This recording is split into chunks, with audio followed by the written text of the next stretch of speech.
Bonjour à tous, je viens vous parler des événements que nous vivons actuellement en Israël. C'est assez terrifiant ce qui a pu se passer samedi dernier. C'est à la fois loin, parce qu'il se passe tellement de choses, mais c'est à la fois tout près. Et on se rend compte que le climat en Israël est terrible, que beaucoup de familles sont affectées, et puis il y a la peur au quotidien. Il y a ces alertes, ces roquettes et ces missiles qui n'arrêtent pas de tomber partout dans le pays, notamment au sud, mais aussi sur Jérusalem ou sur Tel Aviv. Et c'est vrai que le climat est délétère. Il y a des raisons. C'est ce groupe islamiste du Hamas qui a préparé de longue haleine avec la complicité d'autres États probablement, sans citer l'Iran directement, cette attaque massive qui a fait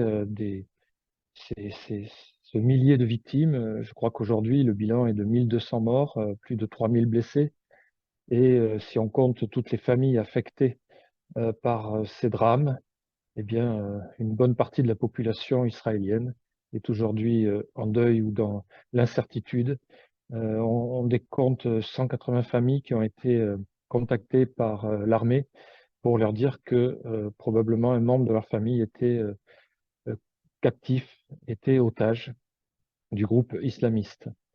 Nous savons aussi que beaucoup de réservistes sont appelés et c'est pas moins de 360 000 réservistes qui aujourd'hui attendent pour euh, entrer dans le territoire de Gaza, aller chercher d'une part les otages, mais aussi se libérer de façon définitive de ce groupe terroriste qu'est le Hamas et de tous leurs complices qui peuvent être sur le territoire de Gaza. En tant que chrétien, on est bien sûr solidaire d'Israël, on est bien sûr solidaire du peuple juif. On pleure, comme nous le dit la parole, pleurer avec ceux qui pleurent, rier avec ceux qui rient. Mais aujourd'hui, cette période, c'est une période de deuil, période triste, et on ne peut que être auprès du peuple juif d'Israël. On est aussi auprès de toute la diaspora et notamment de tous ces juifs en France qui commencent à avoir peur parce que eh bien, ce conflit, malheureusement, s'importe en France depuis bien longtemps. Et là, on s'aperçoit avec cet appel au djihad mondial que les juifs sont en danger dans nos nations. Alors, notre arme principale en tant que chrétien, c'est de prier et de prier encore. Alors, moi, je veux vraiment lancer un appel à tous ceux qui sont à l'écoute et qui ont un cœur pour Israël, de prier et de prier encore. Associez-vous à des groupes, associez-vous à des associations qui lancent des appels à la prière. Il y en a un peu partout dans le monde et qu'on soit le plus nombreux possible à prier et à réclamer ce que le Seigneur nous a dit au travers de sa parole. Je les garderai en sécurité et nous voulons vraiment prier pour que Israël puisse retrouver sa souveraineté, puisse retrouver la paix. Prions pour la paix à Jérusalem. Ça nous engage, c'est vraiment un appel fort, mais c'est aussi de notre rôle de compatir pour tout ce qui est en train de se passer aussi. Et c'est assez brûlant, c'est de pouvoir prier pour tous ces soldats, ces jeunes soldats, c'était plus ancien. Hein. J'ai appris même qu'il y avait un ministre qui était parti faire sa réserve. Et puis on a vu aussi des avions entiers de certains pays arriver avec à l'intérieur tous ces réservistes qui viennent pour libérer la terre d'Israël de ces monstres et de ces terroristes qui ont agi avec autant de férocité. Prions pour toutes les familles, pour tous ces soldats d'abord, qui sont sur le terrain et qui vont bientôt rentrer sur le territoire et qui sont en danger parce qu'on peut imaginer que ces terroristes ont préparé l'arrivée des soldats. Et il faut être vigilant, il faut être vraiment en veille permanente, suivre l'actualité, savoir quels sont les besoins en termes de prière, et puis prier, intercéder, rappeler les promesses du Seigneur pour son peuple. Et puis, il faut prier pour ces familles aussi qui s'inquiètent. Imaginez toutes ces mamans qui voient leurs enfants partir en tant que réservistes, garçons ou filles d'ailleurs, et qui vont rentrer dans Gaza ou, pire encore, qui seront parmi les premiers à faire face à ces terroristes. Mais malheureusement, ça ne s'arrête pas là. Il y a le front nord qui s'ouvre actuellement. Il y a des bombardements réguliers de la part du Hezbollah à la solde de l'Iran, ça nous le savons depuis longtemps.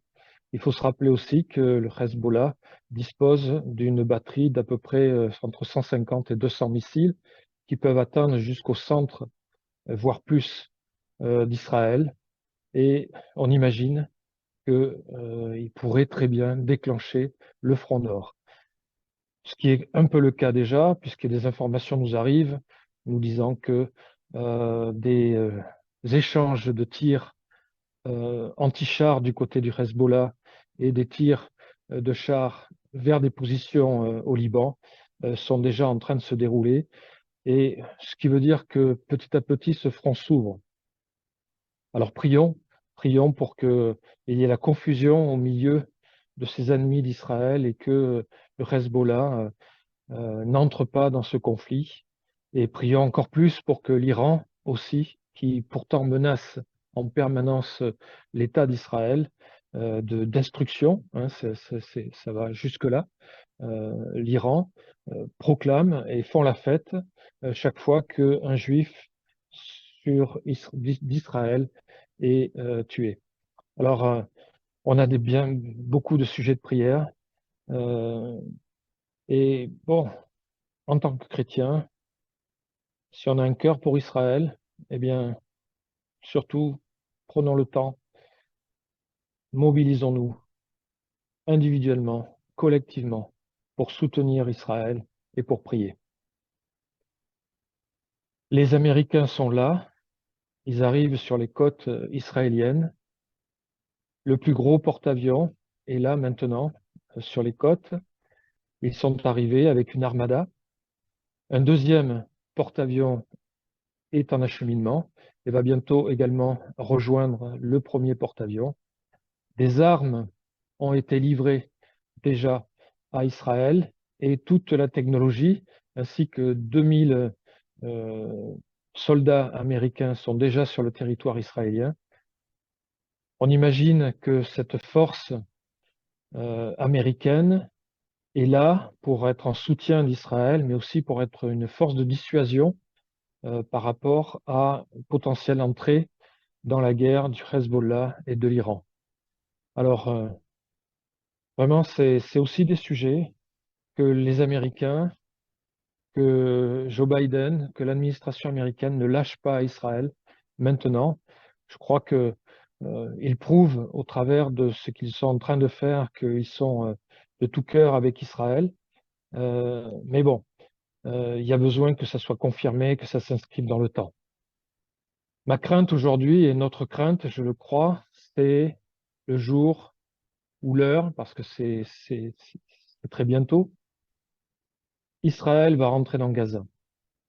Beaucoup de pays ont dit, notamment le Hezbollah, notamment l'Iran, mais il y en a d'autres, ont dit qu'ils ne laisseraient pas Israël rentrer dans Gaza et détruire toutes les installations gazaouis et s'en prendre à la population. C'est très dangereux. Et nous sommes dans un tournant pour ces moments de notre histoire où effectivement, bien potentiellement, il peut y avoir un certain nombre de nations qui créent une alliance contre Israël. Et je voudrais attirer votre attention sur le fait que tout ça est écrit dans la parole de Dieu. Il faut retourner dans la parole de Dieu et regarder à la lumière de ces événements, qu'est-ce qui est en train de se passer, quelles prophéties sont en train de s'accomplir.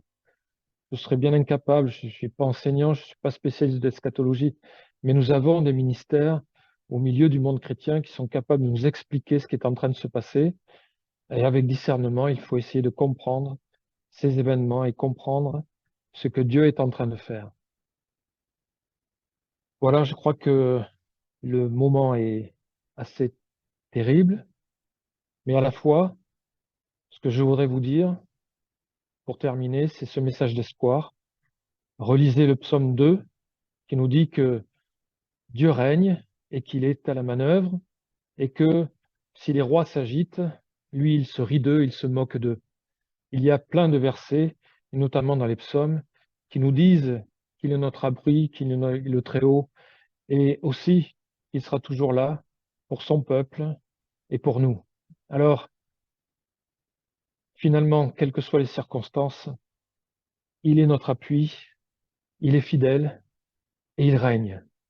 Le monde peut s'agiter, le monde peut trembler, mais ce qui est certain, c'est que le Seigneur sait ce qu'il fait, ses plans sont en train de s'accomplir, et ce qui est la belle perspective magnifique auquel on s'attend et pour laquelle on prie, c'est que notre Seigneur, Jésus-Christ, revient bientôt.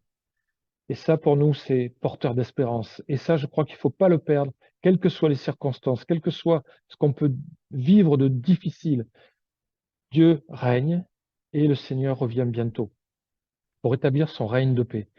Alors, prions, ne lâchons rien, soyons mobilisés pour Israël, soyons mobilisés aussi pour nos nations, parce qu'il se passe plein de choses dans nos nations. Et surtout, restons dans cette espérance merveilleuse, magnifique. Dieu règne, il se moque de ces rois qui s'agitent, et surtout, Jésus revient bientôt. Je vous dis à bientôt pour d'autres informations, d'autres échanges. En tout cas, merci de votre attention et que le Seigneur vous bénisse, vous garde, vous protège et vous alerte pour tout ce qui est en train de se passer. Merci.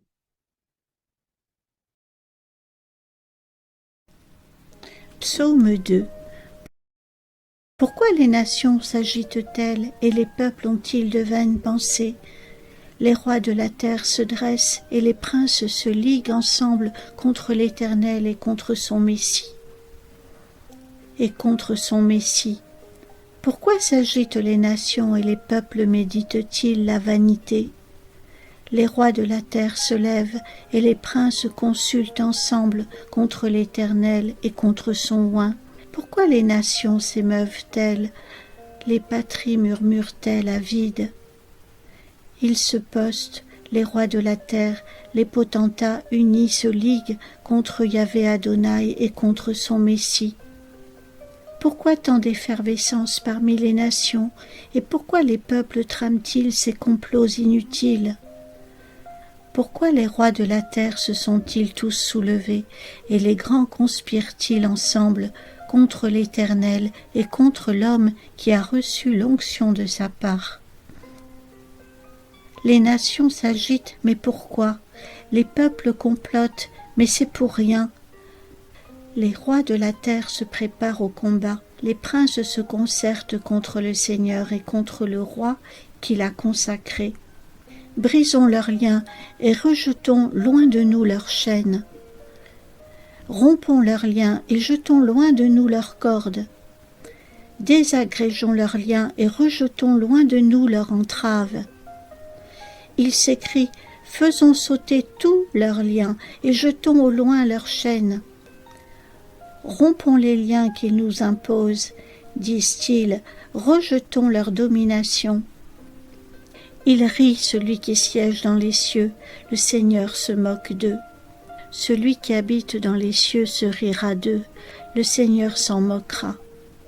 L'habitant des cieux se rit, Adonai se moque d'eux. Mais il rit celui qui siège sur son trône dans les cieux, le Seigneur se moque d'eux. Mais le Seigneur se met à rire, celui qui siège au ciel se moque d'eux. Il leur parle dans sa colère, et dans sa fureur il les épouvante. C'est moi qui ai sacré mon roi sur Sion, ma montagne sainte. Alors il leur parlera dans sa colère et dans sa fureur, il les épouvantera. Et moi, j'ai oint mon roi sur Sion, la montagne de ma sainteté. Alors il leur parle dans sa fureur, il les affole par sa brûlure. Mais moi, j'ai oint mon roi sur Sion, la montagne de mon sanctuaire. Dans sa colère, il leur parle, dans sa fureur, il les épouvante, en leur tenant ce discours. Moi, j'ai établi mon roi par l'onction sur Sion, ma montagne sainte. Puis il s'adresse à eux avec colère et les terrifie par son indignation. « Ah, Sion, la montagne qui m'est consacrée, dit-il, j'ai consacré le roi que j'ai choisi. Je publierai le décret de l'Éternel. Il m'a dit, tu es mon fils, c'est moi qui t'ai engendré aujourd'hui. Demande-moi et je te donnerai les nations pour héritage et pour possession les extrémités de la terre. Je raconterai le décret. L'Éternel m'a dit, tu es mon fils aujourd'hui, je t'ai engendré. Demande-moi et je te donnerai les nations pour héritage et pour ta possession les bouts de la terre. Je raconte la loi de Yahvé Adonai. Il m'a dit, toi mon fils, moi, aujourd'hui je t'ai enfanté. Demande-le-moi, je donne en ta possession les nations, pour ta propriété les confins de la terre. Je publierai le décret qu'a promulgué l'Éternel. Il m'a dit, tu es mon fils, aujourd'hui je fais de toi mon enfant. Demande-moi, que veux-tu? Je te donne en patrimoine tous les peuples de la terre, et le monde, jusqu'en ses confins lointains, sera ta propriété. Laissez-moi citer le décret de l'Éternel. Il m'a déclaré, c'est toi qui es mon fils, à partir d'aujourd'hui, c'est moi qui suis ton père. Si tu me demandes toutes les nations, je te les donnerai en propriété. Ton domaine s'étendra jusqu'au bout du monde. Tu les briseras avec un sceptre de fer, comme le vase d'un potier, tu les mettras en pièces. Tu les briseras avec un sceptre de fer, comme un vase de potier, tu les mettras en pièces. Effrite-les au sceptre de fer, fracasse-les comme un vase de potier. Avec un sceptre de fer tu les soumettras, comme des vases d'argile tu les briseras. Tu les maîtriseras avec une autorité de fer, tu pourras les briser comme un pot d'argile. Et maintenant, roi, ayez du discernement, recevez instruction, juge de la terre. Servez l'Éternel avec crainte, soyez dans l'allégresse en tremblant. Et maintenant, ô roi, soyez intelligents. Vous, juges de la terre, recevez instruction. Servez l'Éternel avec crainte et réjouissez-vous avec tremblement. Maintenant, roi, soyez perspicaces, corrigez-vous, juges de la terre. Servez Yahvé Adonai dans le frémissement, exultez dans le tremblement. C'est pourquoi, roi de la terre, montrez-vous intelligents, vous qui exercez le gouvernement en ce monde, laissez-vous donc avertir. Servez l'Éternel avec crainte, et tout en tremblant, exultez de joie. Eh bien vous, les rois, montrez-vous intelligents, laissez-vous avertir, souverains de la terre. Soumettez-vous avec respect au Seigneur, reconnaissez en tremblant son autorité, de peur qu'il se fâche et que votre projet vous perde, car sa colère peut s'enflammer tout à coup. Heureux tous ceux qui ont recours à lui. Embrassez le Fils de peur qu'il ne se mette en colère et que vous ne périssiez dans votre voie, car sa colère est prompte à s'enflammer. Heureux tous ceux qui se réfugient en lui. Baisez le Fils de peur qu'il ne s'irrite et que vous ne périssiez dans le chemin quand sa colère s'embrasera, tant soit peu. Bienheureux tous ceux qui se confient en lui. Embrassez la transparence, qu'il ne fulmine, vous perdriez la route. Oui, sa fureur brûle sous peu. En marche tous ceux qui s'abritent en lui. Ô Fils, rendez votre hommage pour éviter qu'il s'irrite et que vous périssiez tous dans la voie que vous suivez. En un instant sa colère contre vous peut s'enflammer. Oui, heureux sont tous les hommes qui en lui cherchent un refuge.